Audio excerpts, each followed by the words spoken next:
শুভ দীপাবলি।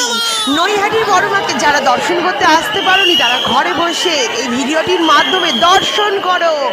বড় মা না চাইলে আসা যায় না গো।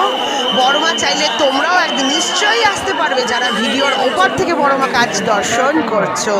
দেখো বড় মার কি রূপ, দারুণ দারুণ, আমি তো দেখে মুগ্ধ হয়ে গেছি।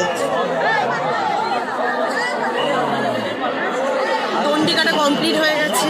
বড় মাকে শুধু ফুল বেলপাতা দিয়ে পুজোটা দিতে পারিনি এখনো।